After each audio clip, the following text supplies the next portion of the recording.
अब देखो बच्चों, आज जो हम टॉपिक डिस्कस करेंगे और ये टॉपिक है हमारा क्या, depression in freezing point, delta T F. Okay, तो देखो बच्चों, ये एक क्या है, कॉलिगेटिव प्रॉपर्टी है और आप देख रहे हैं कि ये किससे रिलेटेड है, फ्रीजिंग पॉइंट से। तो पहले हम इस फ्रीजिंग पॉइंट को अच्छी तरह से डिस्कस करेंगे, ओके, और फिर हम आते हैं कि डिप्रेशन इन फ्रीजिंग पॉइंट क्या है। तो पहले तो मैं फ्रीजिंग पॉइंट को बता दूं। तो देखो बच्चों, किसी भी सब्सटेंस का जो फ्रीजिंग पॉइंट होता है, ये एक ऐसा टेम्परेचर है जहां पर किसी भी सब्सटेंस की कौन कौन सी स्टेट, लिक्विड स्टेट और उसकी सॉलिड स्टेट, दोनों इक्विलिब्रियम में होती हैं और दोनों स्टेट का जो वेपर प्रेशर है बिल्कुल बराबर होता है। मींस दोनों स्टेट के ऊपर एक सी वेपर का प्रेशर पड़ता है। तो हम इसको डिफाइन करें तो ये हो जाएगा कि टेम्परेचर एट विच, ठीक है, liquid and solid state of substance, ठीक है, are in equilibrium and vapour pressure of both state becomes equal।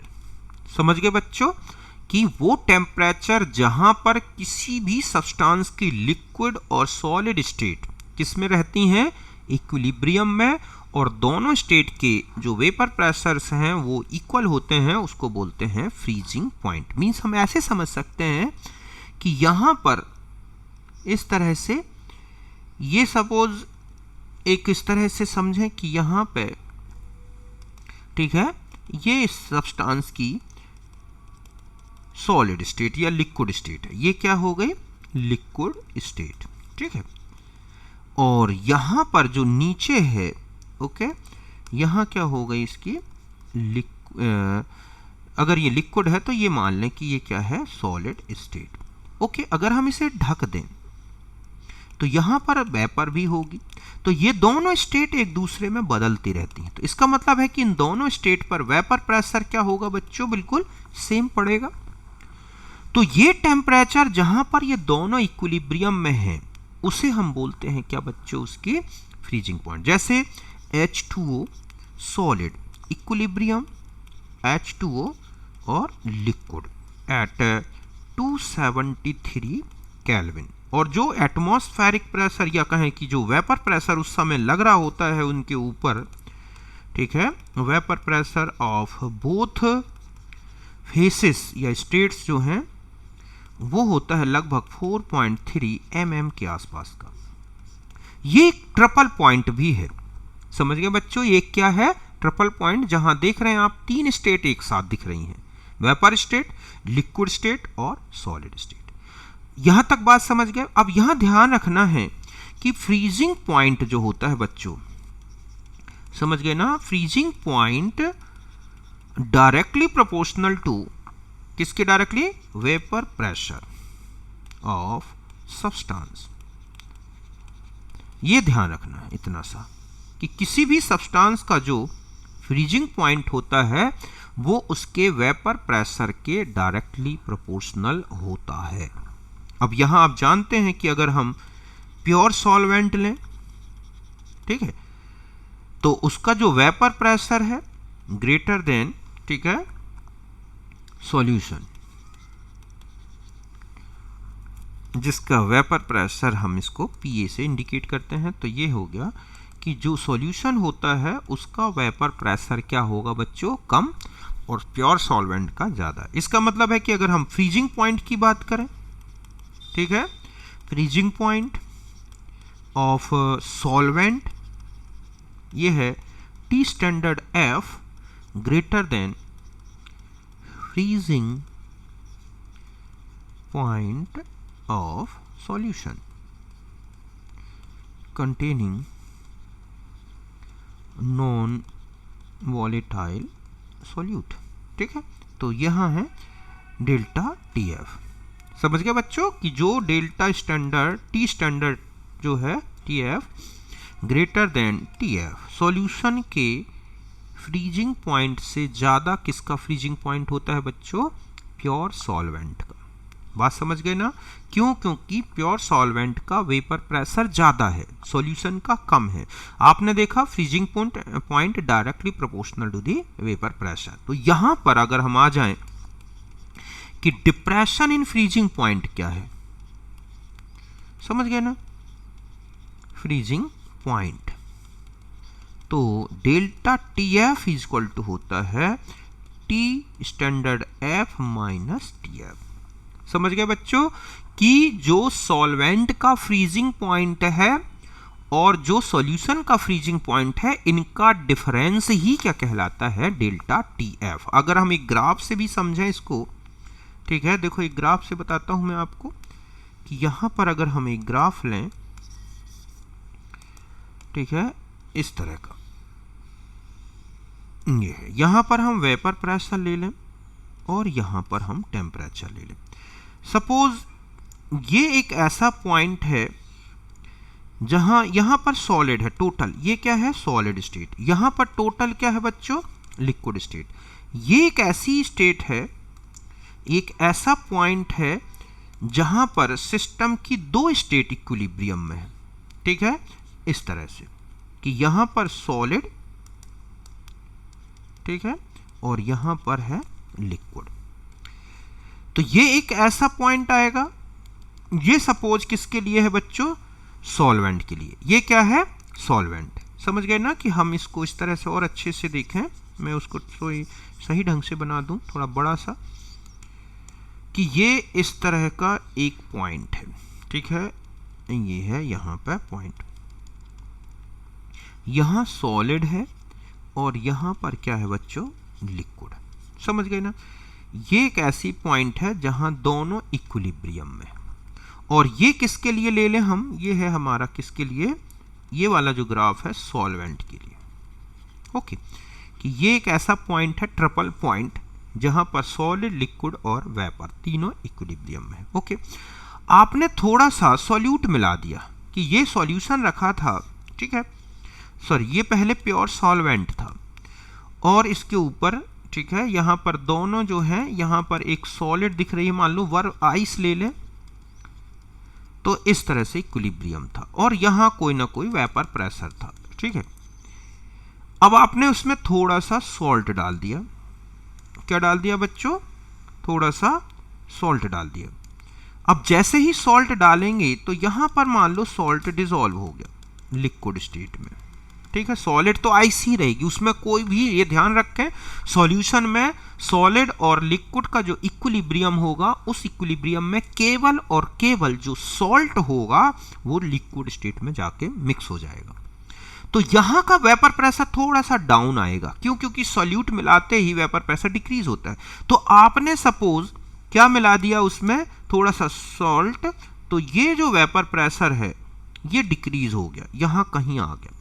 तो जैसे ही वेपर प्रेशर डिक्रीज होगा तो इनका ट्रिपल पॉइंट भी डिक्रीज हो जाएगा, नीचे की तरफ आ जाएगा। ये इस तरह से कि आपने सॉल्ट डाला तो सॉल्ट मिलाते ही वेपर प्रेशर डिक्रीज हुआ, वेपर प्रेशर डिक्रीज होगा तो ऑटोमेटिक है कि फ्रीजिंग पॉइंट भी डिक्रीज होगा।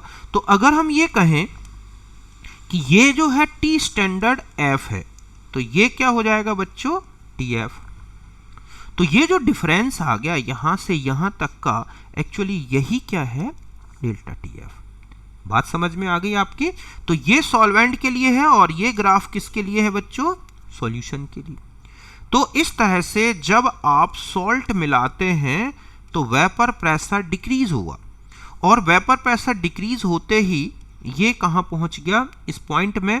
तो यहां पर अब इसके नीचे यहां पर सॉलिड होगी सॉल्यूशन की, तो इसके ऊपर उसकी लिक्विड होगी। तो ये जो डिफरेंस आ गया फ्रीजिंग पॉइंट में दोनों के, यही क्या है बच्चों? Delta T F. ग्राफ से समझे अच्छी तरह से कि प्योर सॉल्वेंट जब अपनी सॉलिड लिक्विड स्टेट के साथ इक्विलिब्रियम में था तो उस समय वेपर प्रेशर ज़्यादा था। आपने सॉल्यूट मिलाया, वेपर प्रेशर डिक्रीज हुआ। जैसे वेपर प्रेशर डिक्रीज होगा तो उसका सॉल्यूशन का फ्रीजिंग पॉइंट भी पीछे जाएगा। तो ये जो इस तरह का डिफरेंस आ गया फ्रीजिंग पॉइंट में, यही क्या कहलाएगा बच्चों, डेल्टा TF। अब ये क्यों आया, ठीक है, तो अकॉर्डिंग टू कॉलिगेटिव प्रॉपर्टी, समझ गए बच्चों कि कॉलिगेटिव प्रॉपर्टीज से अगर हम देखें तो ये डेल्टा जो TF है directly proportional to the molality, ये ध्यान रखना है। और आगे बढ़ें तो delta TF equal to KF into M। यहाँ पर KF इसको बोला जाता है मोलल डिप्रेशन कांस्टेंट, या एक और नेम है क्रायोस्कोपिक कांस्टेंट। समझ गए बच्चों, इसका एक नेम और है क्रायोस्कोपिक कांस्टेंट या मोलल डिप्रेशन कांस्टेंट। और M का क्या है यहाँ पर, मोलालिटी। क्या है, मोलालिटी। ओके, और आगे बढ़ा दें हम तो delta TF is equal to KF into WB upon MB into 10⁻³ upon WA। यहां पर WB क्या हो जाएगा बच्चों, ये हो जाएगा मास ऑफ सॉल्यूट, ठीक है। यहां आ जाए, यहां MB क्या हो जाएगा, मोलर मास ऑफ सॉल्यूट। समझ गए बच्चों कि MB मोलर मास हो गया, WA क्या है, ये हो जाएगा मास ऑफ सॉल्वेंट। ओके, तो इससे हम डेल्टा TF निकाल सकते हैं। और अगर आपको MB निकालना है, मोलर मास ऑफ सॉल्यूट, तो KF upon delta TF। Okay, यहां हो जाएगा WB अपॉन WA इंटू 10⁻³। इससे कैलकुलेट कर सकते हो आप क्या, मोलर मास ऑफ सॉल्यूट। समझ गए ना, MB कैलकुलेट किया जा सकता है। यहां तक क्लियर है बिल्कुल कि पहले डेल्टा TF और ये है। अगर आपको फ्रीजिंग पॉइंट ऑफ सॉल्यूशन निकालना है, ठीक है, TF कैलकुलेट करना है, तो सीधा सा है T स्टैंडर्ड F माइनस क्या लगेगा बच्चों, TF। तो इससे आप सॉल्यूशन का फ्रीजिंग पॉइंट कैलकुलेट कर सकते हैं। यहां तक क्लियर है बिल्कुल। ओके, फिर मैं इसका डिफाइन और कर दूं, KF क्रायोस्कोपिक कांस्टेंट, ठीक है, इसको हम डिफाइन कर लें। और इसकी यूनिट के बारे में तो देखो, अभी आपने देखा delta TF equal to KF into M।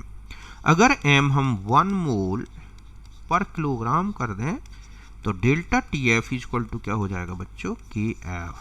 अब यहां डिफाइन कर दो आप कि ठीक है, डिप्रेशन इन फ्रीजिंग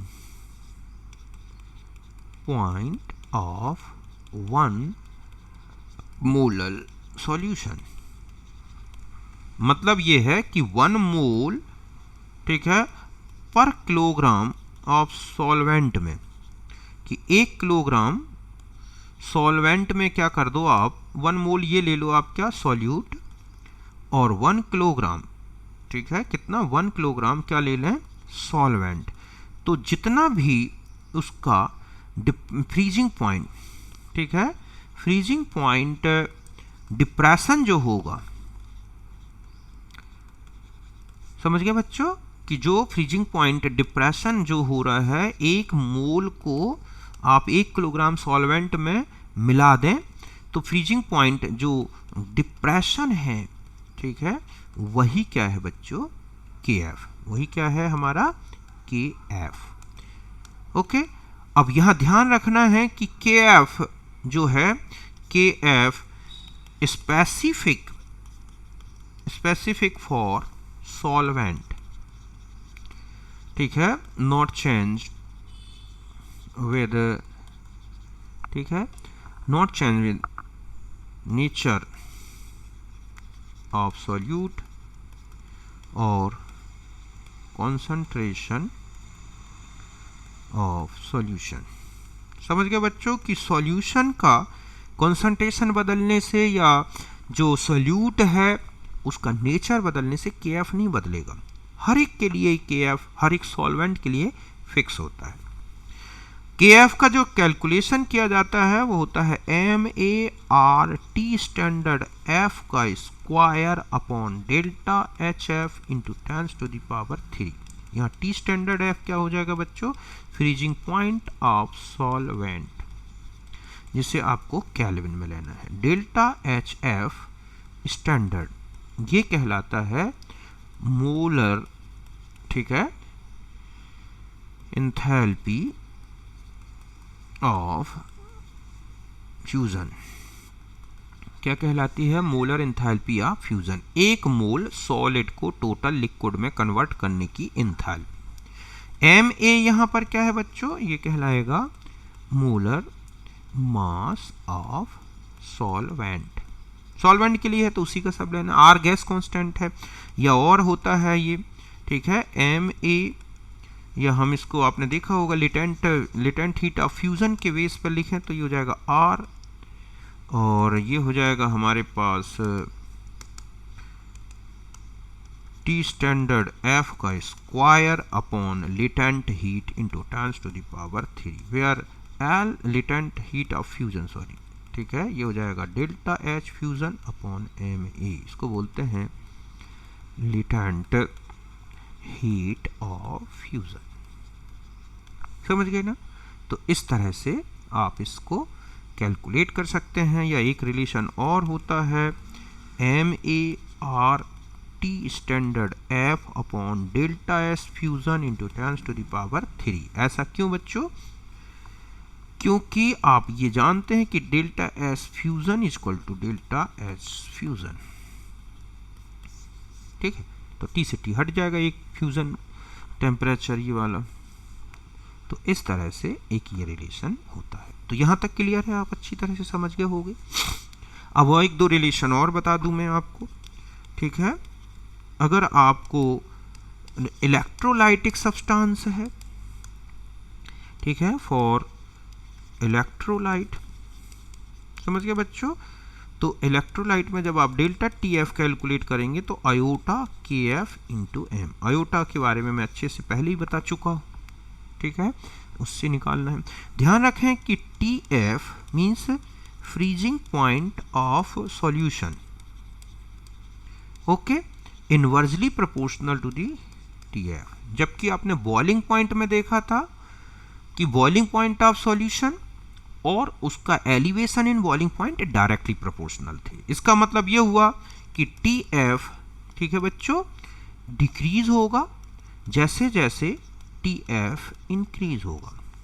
और आप जानते हैं कि delta T F directly proportional to the molality into iota, means iota बढ़े और टी एफ से बात की जाए तो inversely proportional to the iota into molarity या मोलालिटी। आप मोलारिटी में ज़्यादातर क्वेश्चन मोलारिटी में दे रखे होते हैं, तो मैं यहाँ बता दूं कि मोलारिटी हो या मोलालिटी, डाइल्यूट में दोनों बराबर होते हैं। तो अगर आपको टीएफ का कंपैरिजन करना है तो आयोटा इंटू एम के इनवर्स रिलेशन में देखना है। और डिप्रेशन इन फ्रीजिंग पॉइंट, तो इसका मतलब है कि जैसे ये लिखा है ग्लूकोज, ठीक है, ये है सुक्रोज, और ये क्या है बच्चों, यूरिया, ठीक है। इसका 1 मोलर ले लें, इसका 1 मोलर ले लें, इसका 1 मोलर, इनके लिए आयोटा क्या होगा बच्चों, 1। तो ध्यान रखें इसका टीएफ, इसका टीएफ, इसका टीएफ बिल्कुल बराबर होंगे। इसका डेल्टा टीएफ, इसका डेल्टा टीएफ और इसका डेल्टा टीएफ बराबर होंगे। क्यों? क्योंकि नॉन इलेक्ट्रोलाइट में नंबर ऑफ पार्टिकल तो सेम रहेंगे ना। 1 मोल ले रहे हैं, 1 मोलर सॉल्यूशन, तो 1 मोल डिसॉल्व होगा, तो पार्टिकल सेम है, उनका कोई आयोटा नहीं है, इसीलिए इन सबके फ्रीजिंग पॉइंट बिल्कुल सेम होंगे।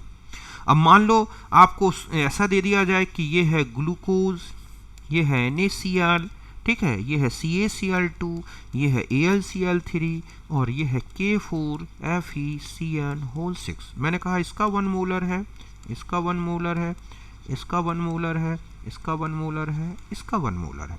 अब आपसे कहा जाए कि आयोटा की बात करें, ये तो हो गई मोलारिटी। अब मान लो आयोटा देखें तो इसका 1, इसका 2, इसका 3, इसका 4, तो इसका 5। तो आयोटा इंटू एम, यहाँ 1, यहाँ 2, यहाँ 3, यहाँ 4, यहाँ क्या हो जाएगा बच्चों, 5। तो अगर मैं कहूँ कि टीएफ की बात की जाए कि टीएफ किसका सबसे ज़्यादा होगा, तो ध्यान रखें जहाँ पर नंबर ऑफ पार्टिकल्स कम होंगे वहाँ पर डिप्रेशन कम होगा फ्रीजिंग पॉइंट का। तो इसका मतलब है कि सबसे ज़्यादा टीएफ किसका होगा, ग्लूकोज का। फिर इससे कम NaCl का, इससे कम ये। तो इस तरह से फ्रीजिंग पॉइंट लगातार नंबर ऑफ पार्टिकल्स जैसे जैसे बढ़ेंगे डिक्रीज होगा। क्यों? क्योंकि डिप्रेशन होता जाएगा फ्रीजिंग पॉइंट में। तो सबसे ज्यादा फ्रीजिंग पॉइंट किसका मिलेगा? ग्लूकोज का। अब मान लो आपसे कहा जाए डेल्टा TF किसके लिए सबसे ज्यादा है, ठीक है, तो डेल्टा TF इसका सबसे कम होगा, फिर इससे ज्यादा इसका डेल्टा TF होगा, इससे ज्यादा TF इसका हो जाएगा, इससे ज्यादा TF इसका होगा और इससे ज्यादा TF यहां होगा।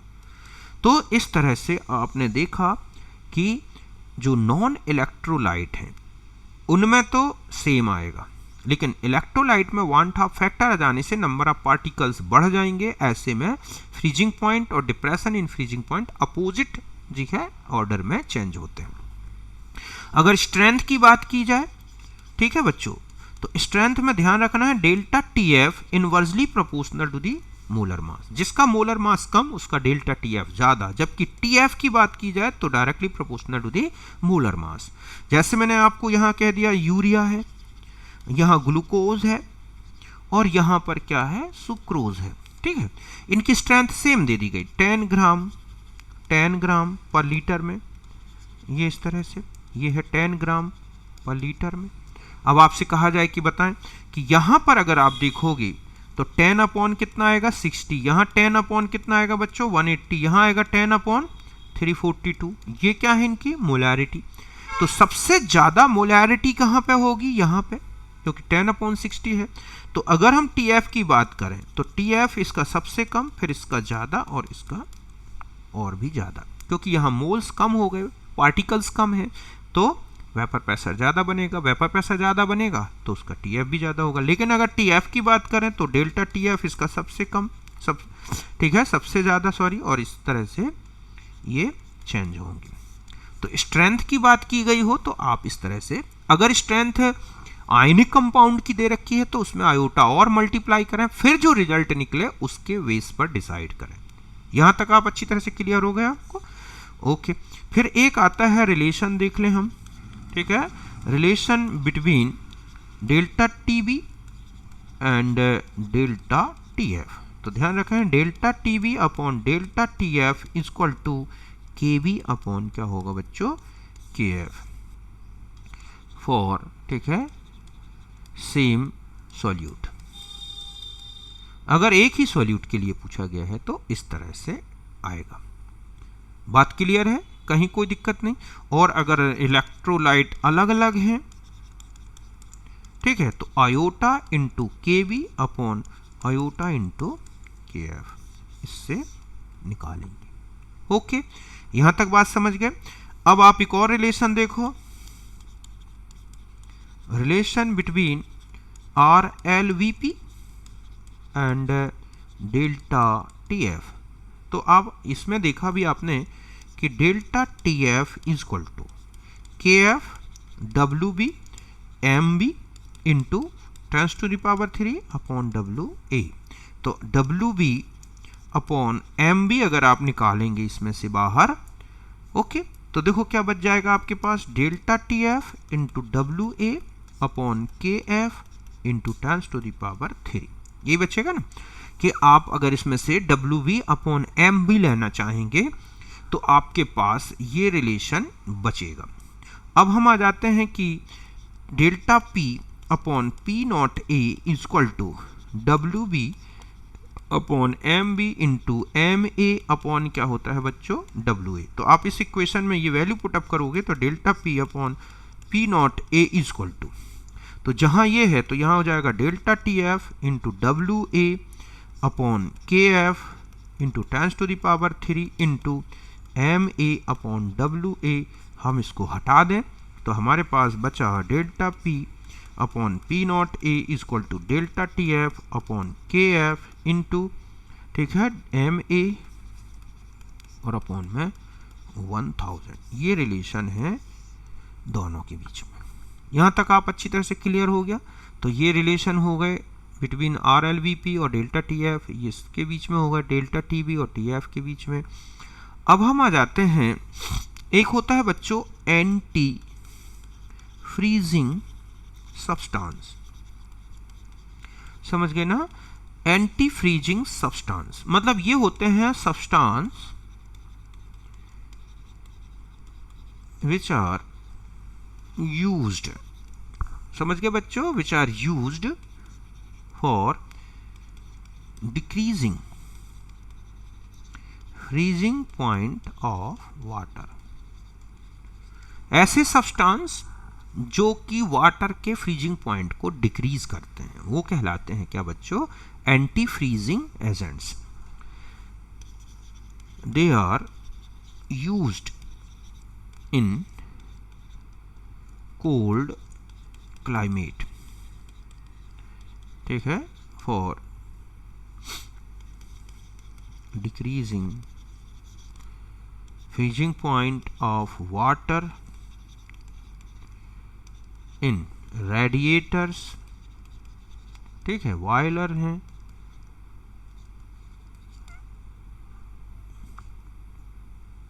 एक्सेट्रा।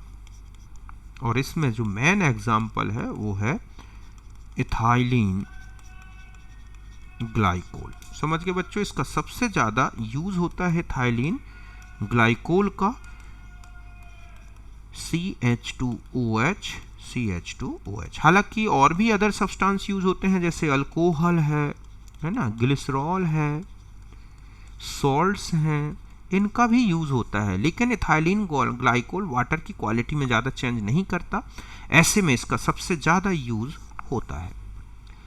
ओके, तो इस तरह से इथाइलिन ग्लाइकोल का यूज जो है, अगर हमें ये पता हो कि कितना टेम्परेचर डाउन है, ठीक है, कि मास ऑफ, यहाँ पर आपको ग्लाइकोल का निकालना है कि, ठीक है, यूज्ड एज एंटी फ्रीजिंग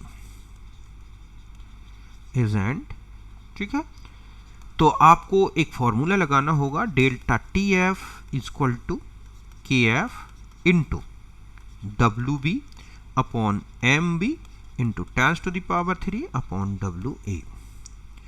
तो यहां पर WB जो है ना बच्चों, यही क्या होगा, मास ऑफ इथाइलिन ग्लाइकोल, ठीक है, विच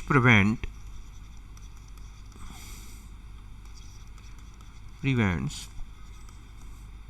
freezing of WA gram of water. समझ गए बच्चों कि जो WA ग्राम वाटर है उसको फ्रीज होने से रोकेगा, ना कि टोटल जितना ले लिया। तो आप यहां पर जो है ऐसा लिख सकते हैं ना कि WB equal to delta TF into MB into WA upon में क्या हो जाएगा बच्चों, KF इंटू 10⁻³ जहां MB जो होगा ये है मोलर मास ऑफ सोल्यूट। समझ गए ना, सोल्यूट मतलब कौन सा, इथाइलिन ग्लाइकोल। लगभग 62 कितना होता है वो देख लेना, ठीक है। और अगर यहां पे पूछ ले कि मास विच मास, यहां पे आता है किस तरह का क्वेश्चन कि मास ऑफ, 2 मिनट, किसका हमें पूछ ले कि मास ऑफ वाटर, यहां किसका, mass of water which convert in ice. तो ध्यान रखें इसमें क्या करना है आपको, टोटल मास ऑफ वाटर लेना है और उसमें से किसका मास माइनस कर देना है, mass of water which not convert in ice, ठीक है बच्चों, और ये क्या होगा, WA। तो कई जगह ऐसे क्वेश्चन होंगे ना कि आपको 1 किलोग्राम ये दिया गया वाटर, इसमें थाइलिन ग्लाइकोल इतना मिला दिया गया, तो बताएं कितना बर्फ बाहर आ जाएगा। तो mass of water which convert into ice, तो टोटल मास ऑफ वाटर जो भी आपको दिया गया है उसमें से WA माइनस कर दो, क्योंकि WA वो मास है जो कि इथाइलिन ग्लाइकोल उसको लिक्विड सॉलिड में कन्वर्ट नहीं होने देगा। इस तरह से आपको क्वेश्चन को सॉल्व करना है। अब जैसे कोई एक क्वेश्चन समझते हैं हम कि ये है 45 ग्राम, समझ गए बच्चों, इथाइलिन ग्लाइकोल C2 एक क्वेश्चन ये बता देता हूं मैं कि C2H6O2 is mixed with 600 gram of water. ठीक है, calculate the freezing point, depression and freezing point of solution. अब यहां देखो बच्चों, यहां जो डेल्टा TF यूज होगा ना, डेल्टा TF मतलब होगा सीधा सा है टेम्परेचर ऑफ क्लाइमेट। आप वो रख दोगे कि कितना है वहां का टेम्परेचर माइनस में, उसे हम टेम्परेचर को माइनस में नहीं रखें, मतलब उसकी न्यूमेरिकल वैल्यू क्या करोगे आप, केवल न्यूमेरिकल वैल्यू। क्यों? क्योंकि आप जब इसे माइनस करोगे तो 0 माइनस 0 डिग्री सेंटीग्रेड तो नॉर्मल होता है, उसमें से जब माइनस वाला टेम्परेचर तो वो सीधा सीधा आपका टेम्परेचर डेल्टा TF आ जाएगा, पॉजिटिव वैल्यू। ठीक है, तो बस अब आप यहां पर क्या करोगे बच्चों कि आपको डेल्टा TF निकालना है, तो लिखेंगे, और यहां पर आपको KF दे रखा है, KF है जो वाटर का, ठीक है, वो होता है कितना बच्चों, 1.86 केल्विन किलोग्राम मोल इनवर्स। इसकी यूनिट है वही बिल्कुल डेल्टा TB जैसी ही यूनिट निकालनी है। तो यहां पर आप रखोगे KF into WB upon MB into 10⁻³ upon WA। तो डेल्टा TF निकालना है आपको, तो आपने लिखा 1.86, WB कितना मिक्स किया गया 45, इसका मोलर मास होता है बच्चों 62, 10⁻³ कितने वाटर में मिलाया गया 600। तो डेल्टा TF आ गया आपके पास कितना कैलकुलेट करने से 20, ये आ गया 2.2 केल्विन। कितना आ गया 2.2 केल्विन। बस फिर आपको TF निकालना है, तो आप लिखेंगे, ठीक है, 273.15 माइनस 2.2 केल्विन। तो ये सॉल्व करने पे आएगा 270.95 केल्विन। इस तरह से आपने सॉल्यूशन का क्या निकाल लिया, फ्रीजिंग पॉइंट। यहां तक बात समझ गए? तो ये है, ऐसे ही कुछ मोलर मास से रिलेटेड भी क्वेश्चन आते हैं। ठीक है, जैसे कि आपको WB दे दिया है, इसने कितना 1 ग्राम, WA दे दिया गया है आपको 50 ग्राम, KF जो दे रखा है वो है 5.12, ओके, और डिप्रेशन इन फ्रीजिंग पॉइंट जो दे रखा है डेल्टा TF वो दे रखा है 0.40 केल्विन। तो आपसे पूछा गया है कि MB क्या होगा, तो बस आप यहां रखेंगे 0.4 इक्वल टू 5.12, ठीक है, आंसर में, इनटू W मतलब 1 हो गया, MB आपको निकालना है 10⁻³ अपॉन में क्या कर दोगे बच्चों 50। ऐसा करके आप MB कैलकुलेट कर सकते हैं, जो आएगा 256 ग्राम। तो इस तरह के क्वेश्चन आपको काफ़ी मिलेंगे, उनको आप करो अच्छी तरह से, सारे रिलेशंस मैंने आपको बता ही दिए। तो इस तरह से ये था हमारा डिप्रेशन इन फ्रीजिंग पॉइंट के बारे में। यहाँ तक क्लियर है, समझ गए ना? एक क्वेश्चन और है, मान लो कि what mass of ethylene glycol required for, ठीक है, 6 kilogram water which prevent freezing at -10 degree centigrade. ठीक है, और यहाँ पर KF दे रखा है 1.86 केल्विन किलोग्राम मोल इनवर्स। समझ गए बच्चों? तो बस अब आपको क्या करना है, डेल्टा TF निकालना है। तो 0 माइनस -10 मीन्स कितना आ जाएगा 10, ओके। तो 10 equal to KF 1.86 into WB आपको इथाइलिन ग्लाइकोल का ये हो गया 62 इंटू 10⁻³ अपॉन 6 किलोग्राम, तो 6 इंटू 10⁻³। बस अब आप इसको सॉल्व करोगे, यही आ जाएगा मास ऑफ इथाइलिन ग्लाइकोल, जो कि 6 किलोग्राम वाटर को सॉलिड में फ्रीजिंग होने से बचाएगा। तो इस तरह के क्वेश्चन आपको अच्छी तरह से कर डालने हैं। तो ये था मेरा डिप्रेशन इन फ्रीजिंग पॉइंट, उनसे रिलेटेड सारे रिलेशंस, क्वेश्चंस ओके, फिर हम मिलते हैं नेक्स्ट वीडियो में जिसमें हम लेंगे ओस्मोटिक प्रेशर के बारे में। ठीक है बच्चों, तो बाय, थैंक यू।